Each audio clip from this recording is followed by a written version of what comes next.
बिस्मि रब्बिश्शुहदा रब्बना अफ्तह बैनना व बैन कौमिना बिलहक़ व अंत खैरुल फातिहीन। प्रोग्राम इश्क़ हुसैन में मावा जो बिज़बान अब्दुल मोमिन मेमो। मिनहुम मन कदा नहबहु व मिनहुम मन यंतज़िर। अडोल किरदार हिकिड़ा उहे जिन पंहिंजो वारो वॼाए वक़्त खे फ़तह करे वरितो, ऐं कुझु उहे किरदार जेके राह हक़ ते हलंदे पंहिंजे वारे जो इंतज़ार करे रहिया आहिनि।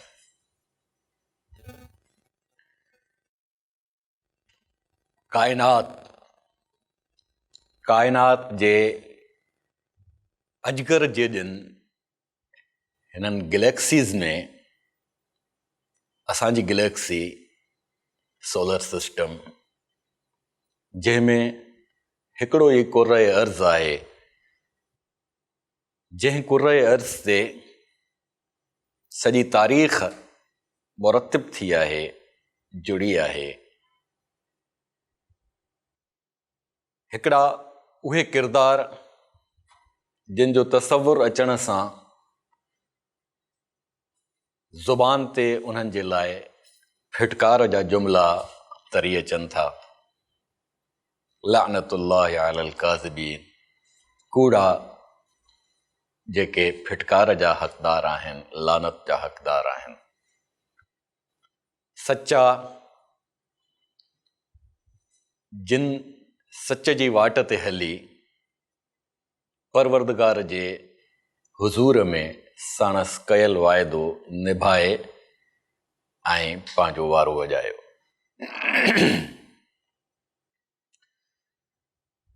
धरतीअ जी तारीख़ में इंसाननि जो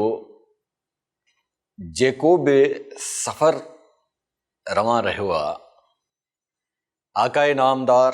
ख़ातमुल अंबिया हुज़ूर अक़दस सल्लल्लाहु अलैहि व आलिहि वसल्लम जन जी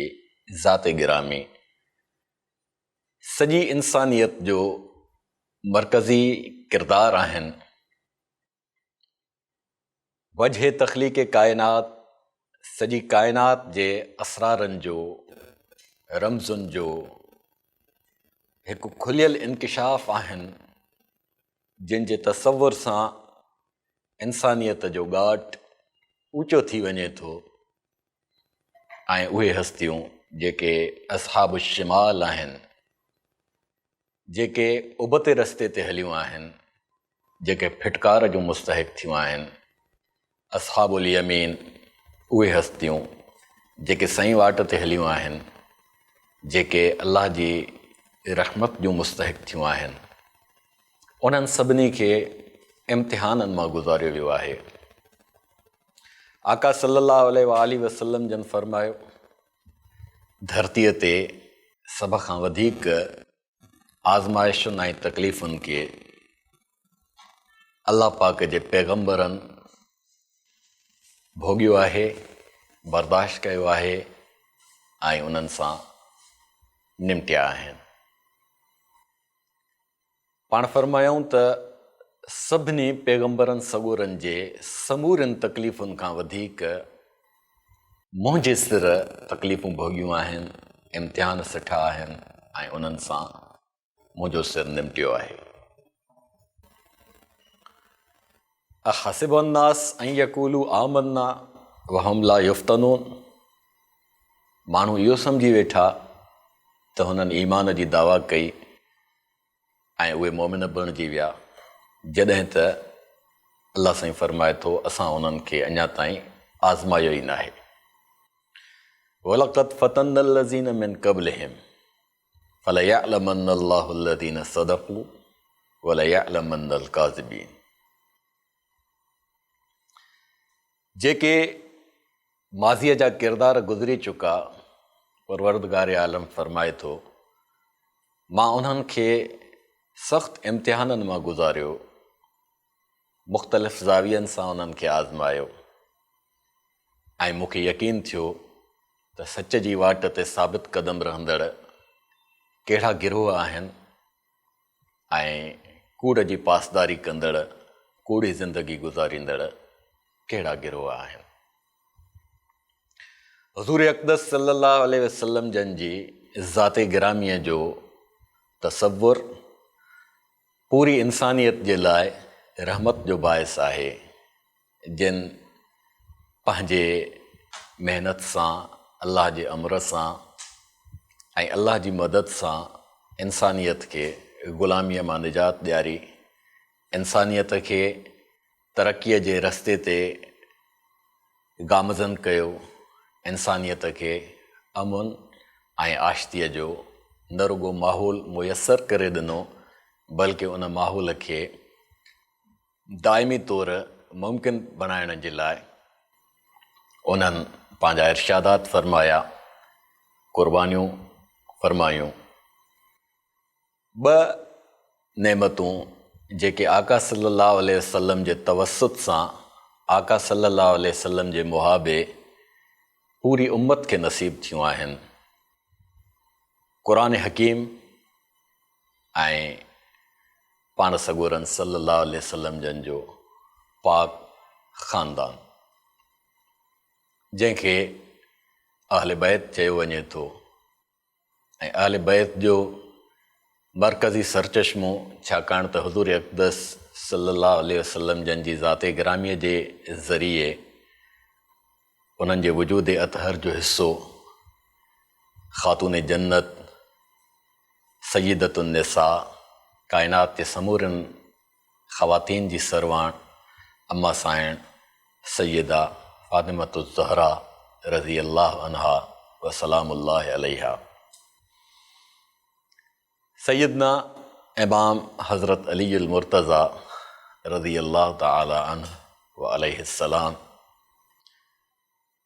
साइण जन सां जॾहिं अल्लाह जे अमर सां ऐं हुज़ूर जन जे मंशा सां लाऊं लहनि था, मंझाउनि जेके घर में अफ़राद जनम वठनि था उन्हनि खे अहले बैत चयो वञे थो। पंजतन पाक जो इस्तिलाह उन्हनि सां जुड़े थो, जेके काइनात जे समूरनि गोशनि में पंहिंजे किरदार जो असर मुरतिब करे ऐं दुनिया जे तख़लीक़ खे पंहिंजे क़ुर्बानियुनि सां हिकु उनवान अता करे विया। उन्हनि जो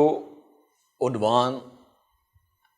जेको खंडियल आहे, जेकॾहिं असां उनखे समेटियूं त उहो वाक़िए करबला जो तसव्वुर खणी असांजे साम्हूं खुली बीहे थो, जंहिं वाक़िए जो मरकज़ी किरदारु सैयद शुहदा सैयदना हज़रत इमाम हुसैन रज़ी अल्लाह अन्हु व अलैहिस्सलाम असांजे साम्हूं हिकु अहिड़े अज़ीम तरीन किरदार जे रूप में वाज़े थी तारीख़ जो उहो रुख़ पसाइनि था, जंहिं किरदार जो तअल्लुक़ आका अलैहिस्सलातु वस्सलाम जे ज़ाते गिरामीअ सां बराह रास्त आहे। रत जे तसलसुल में बि, नज़रिए जे तसलसुल में बि ऐं किरदार जे तसलसुल में बि, बल्कि पाण सॻोरा सल्लल्लाहु अलैहि वसल्लम जन जॾहिं हिन दुनिया मां विसाल फ़रमाए रफ़ीक़ आला सां वञी विसाल माणियाऊं, उन खां पोइ सहाबा किराम रज़ी अल्लाह अन्हुम अजमईन जॾहिं बि आका सल्लल्लाहु अलैहि वसल्लम जन जी सिक ऐं छिक पंहिंजे मन में उञ वांगुरु महसूसु कंदा हुआ त उन्हनि जो रुख़ अहल बैत इज़ाम ॾांहुं थींदो हुयो ऐं हज़रत हुसैन साईं अलैहिस्सलाम हिकु अहिड़ी हस्ती हुई, हिकु अहिड़ा नौजवान हुया जेके शबीह हुया आका सल्लल्लाहु अलैहि वसल्लम जन सां, जिन जा नेण नक्शा आका सल्लल्लाहु अलैहि वसल्लम जन सां मिलंदड़ जुलंदड़ हुया। उहा ज़हानत, उहा फ़रासत, उहा बसीरत, उहो किरदार, उहा अज़मत, उहो अख़लाक़, उहा सख़ा, उहा सदाकत, उहा शजाअत, उहा बहादुरी, जीअं जो तीअं सैयदना हज़रत इमाम हुसैन रज़ी अल्लाह अन्हु व अलैहिस्सलाम जे पाक वजूद में मौजूदु हुई। याने सिक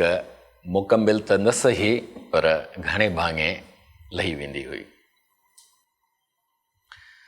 ख़ानवादे नबूवत, ख़ानदानी माण्हुनि जो वड़ थींदो आहे त उहे पंहिंजे तौर तरीक़नि मां पंहिंजे ख़ानदान जो ॾस ॾींदा आहिनि। असली ऐं बुनियादी जेके माण्हू हूंदा आहिनि उन्हनि खां ख़ता नाहे थींदी, ऐं जेके बदबुनियाद ऐं गद्दार थींदा आहिनि उन्हनि मां वफ़ा पिड़ नाहे पवंदी। सैयदना हज़रत इमाम हुसैन रज़ी अल्लाह अन्हु, जिन सां वाबस्तगी सॼी दुनिया जे लाइ उहो एज़ाज़ आहे जेको एज़ाज़ वरफ़अना लक ज़िक्रक जे तसलसल सां अहल बैत इज़ाम खे उन ई अंदाज़ सां नसीब थियो आहे जेको आका सल्लल्लाहु अलैहि वसल्लम जन जे हुज़ूर में परवरदिगार आलम जे तरफ़ां अता थियो। वरफ़अना लक ज़िक्रक, जीअं आका सल्लल्लाहु अलैहि वसल्लम जन जे ज़ाते गिरामीअ जो ज़िक्र धरतीअ जे कुंड कुड़छ जे तवसुत सां काइनात जे कुंड कुड़छ में गूंजतो थो रहे, ईअं ई अहल बैत इज़ाम, अहल बैत अतहार रज़ी अल्लाह अन्हुम व अलैहिम तस्लीमात जो तज़किरो बि उन ई तसलसल सां रवांदो आहे। हज़रत हुसैन रज़ी अल्लाह अन्हु व अलैहि तस्लीमात पंहिंजे जोहर में आका सल्लल्लाहु अलैहि वसल्लम जन जो हिकिड़ो मुजस्सम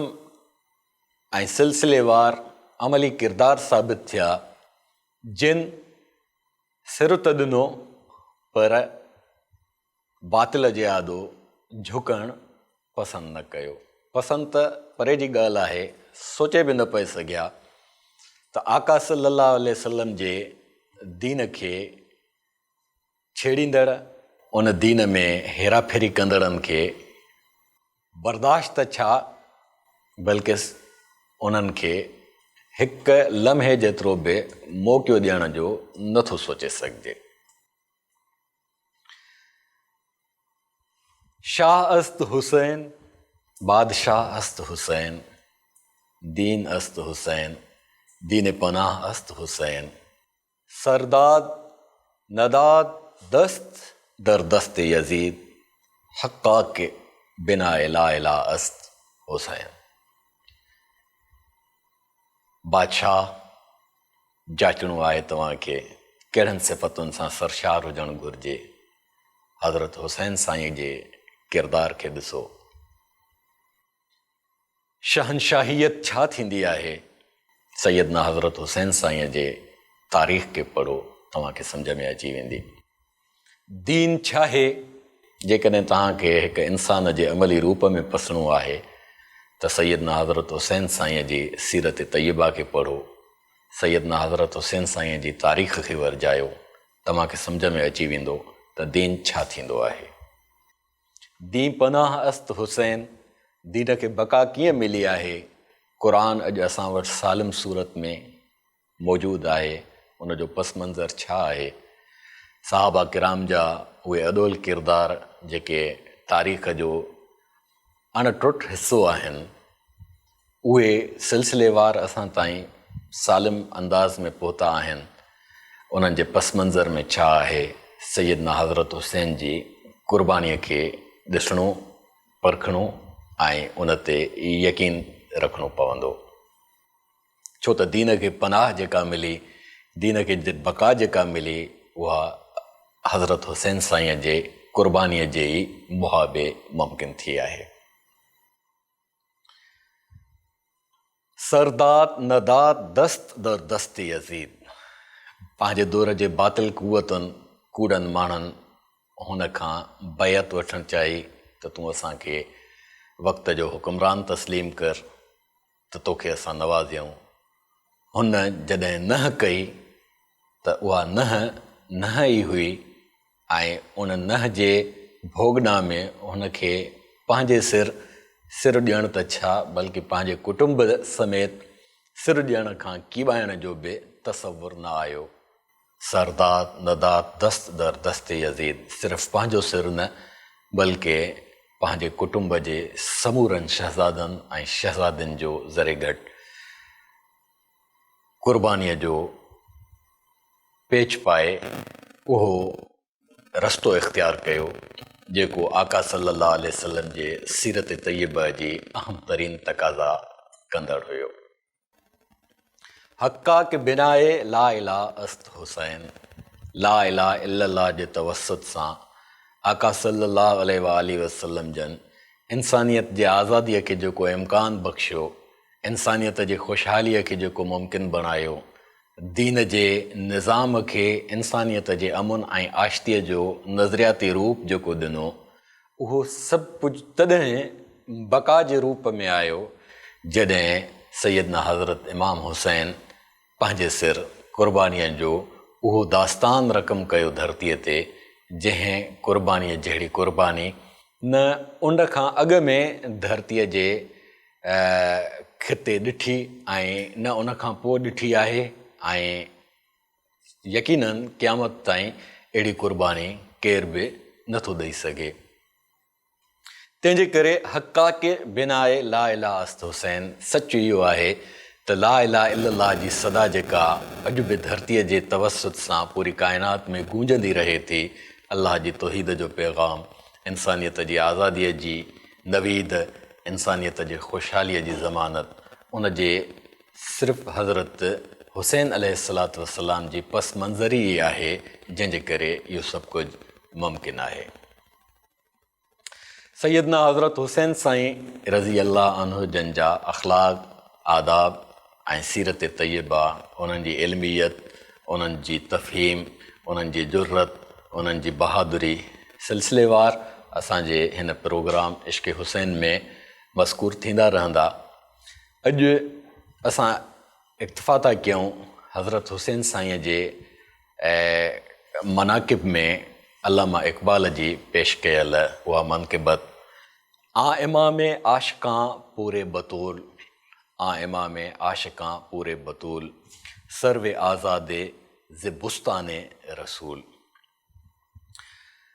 बतूल साइण जे बाग़ जे बुस्तान जो हिकु उहो ख़ुशबूदार गुल जेको सभिनी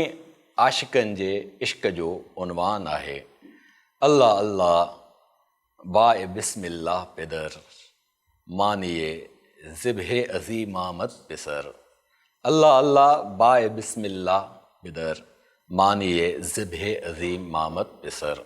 वफ़दैना बिज़िब्हिन अज़ीम। सैयदना हज़रत इब्राहीम अलैहिस्सलातु वस्सलाम अबुल अंबिया आहिनि। सैयदना हज़रत इस्माइल अलैहिस्सलातु वस्सलाम संदन सिकी लधो बचो हुयो जंहिंखे अल्लाह साईं क़ुर्बान करण जो हुकुम ॾिनो, ऐं जॾहिं हज़रत इब्राहीम अलैहिस्सलातु वस्सलाम पंहिंजे बचे खे, सिकी लधे बचे खे क़ुर्बान करण जे लाइ अल्लाह जे रस्ते में पेश कयो त अल्लाह साईं वफ़दैना बिज़िब्हिन अज़ीम, उन क़ुर्बानीअ खे मोहलत ॾेई ऐं हिकु अज़ीम क़ुर्बानीअ जी नवीद ॾिनी। अल्लाह अल्लाह बाए बिस्मिल्लाह पिदर, मानिए ज़िब्हे अज़ीम आमद पिसर।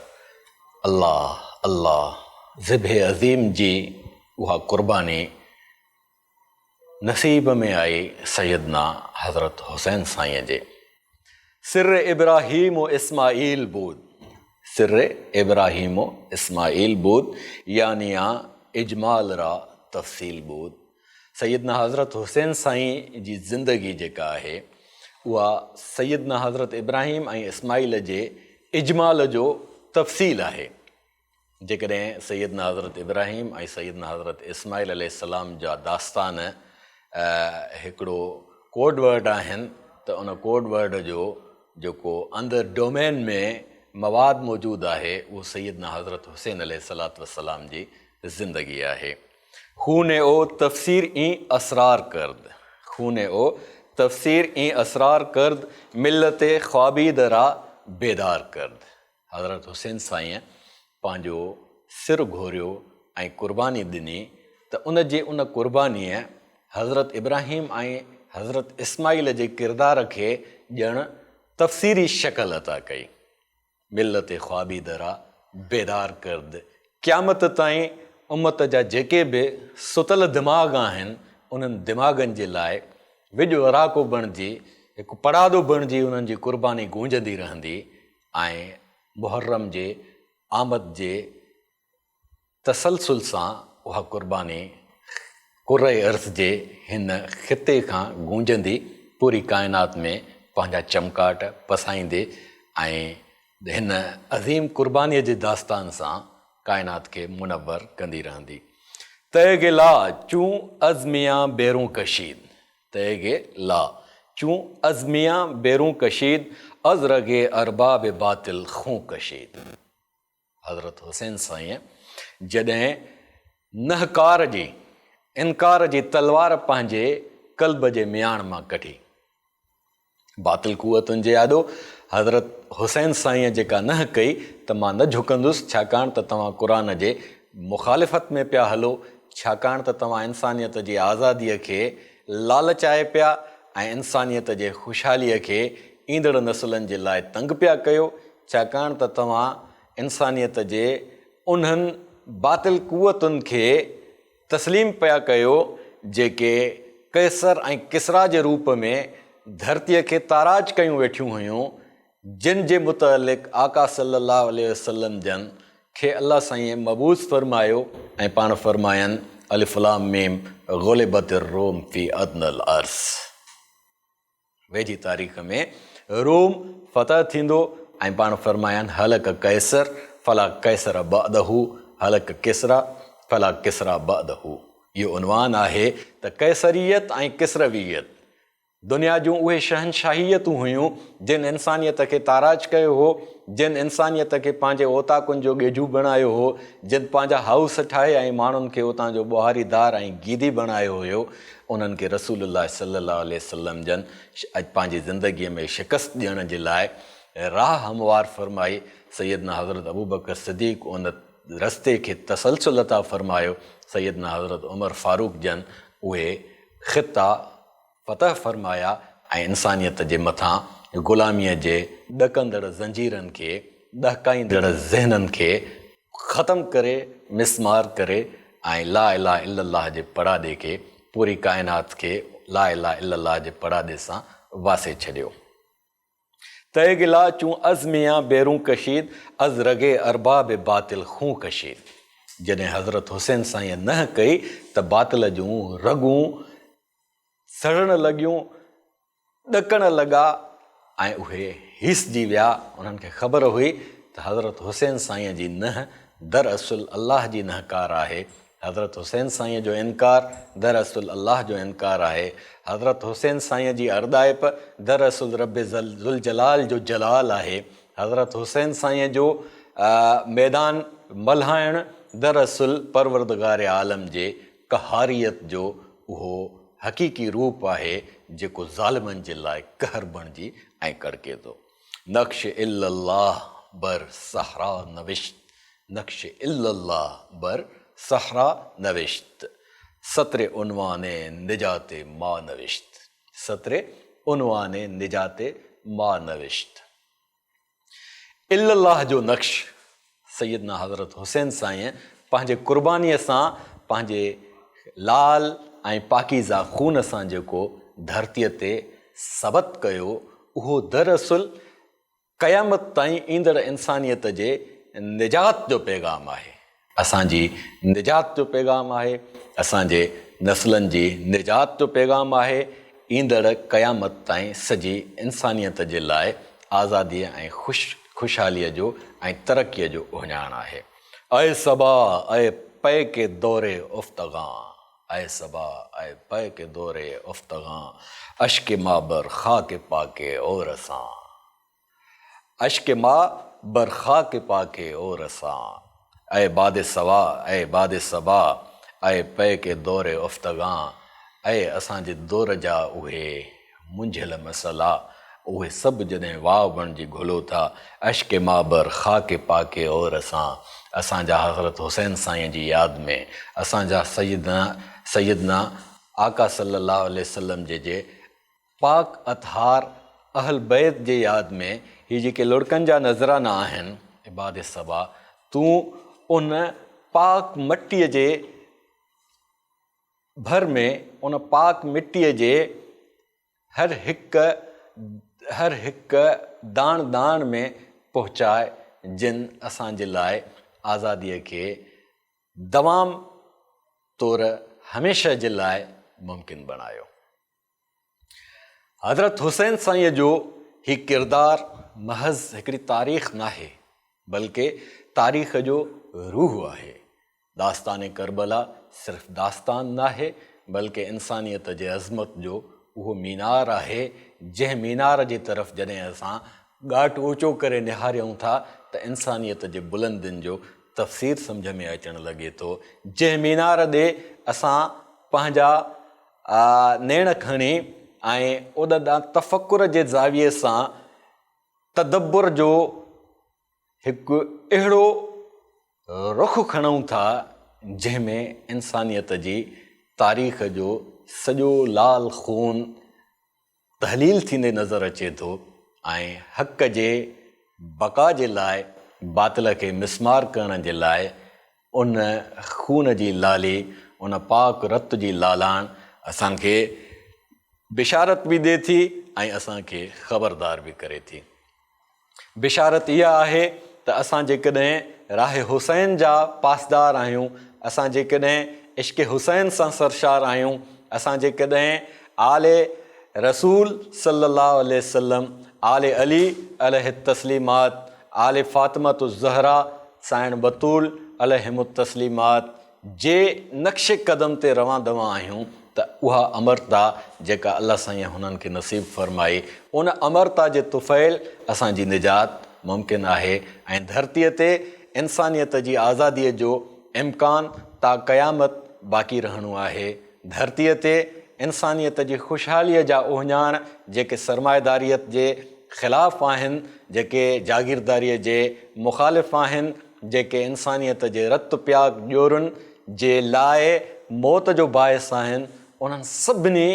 पैगामनि जो हिकु उहो उनवान आहे जेको उनवान दरअसल रूह आहे इंसानियत जे दवामी ज़िंदगीअ जो। सरदात नदात दस्त दर दस्त यज़ीद हक़ाक़ बिनाए ला इलाहा अस्त हुसैन। त हज़रत हुसैन साईं जॾहिं पंहिंजो ख़ानदान समेत पाक ख़ानदान समेत काइनात जे अज़ीम तरीन हस्तियुनि जे क़ुर्बानीअ जे तुफ़ैल असांखे क़ुरान पाक जे नज़रियात खे तहफ़ुज़ करे महफ़ूज़ करे ऐं असांखे हिकिड़ो दाइमी नज़रियो अता कयो। उन दाइमी नज़रिए जे करे जेको असां हींअर जुर्रत सां, जेको असां हींअर पंहिंजी हिम्मत सां, जेको असां हींअर पंहिंजी ताक़त सां बातिल खे ललकारण जे सूरत हाल में आहियूं, पोज़ीशन में आहियूं, उन्हनि सभिनी शयुनि खे असां जॾहिं जाचूं था, असां जॾहिं परखियूं था, असां जॾहिं सोचूं था त हज़रत हुसैन साईं जूं अज़मतूं हज़रत हुसैन साईं जूं अज़मतूं असांजे लाइ ज़िंदगीअ जो उहो हक़ीक़ी उहिञाण साबित थियनि थियूं जंहिं उहिञाण खे दरअसल चई सघिजे थो छा यकीनन उहे क़ुरान जो उहो ज़िंदह तफ़सीर आहिनि जंहिं ज़िंदह तफ़सीर जे तुफ़ैल असां क़ुरान पाक जी तफ़हीम हासिलु कयूं था। तिलावत असांजे नसीबनि में आहे, इस्लामी इबादात असांखे इस्लामी तहज़ीब जे तरफ़ वठी अचनि थियूं, इंसानियत जी ख़ुशहाली ऐं आज़ादीअ जे लाइ असांखे हिमत अता कनि थियूं। उन्हनि सभिनी जे तुफ़ैल असां दुआ गो आहियूं ख़ुदाया ब हक़े बनी फ़ातिमा केबर कौल ईमा कुनम ख़ातिमा।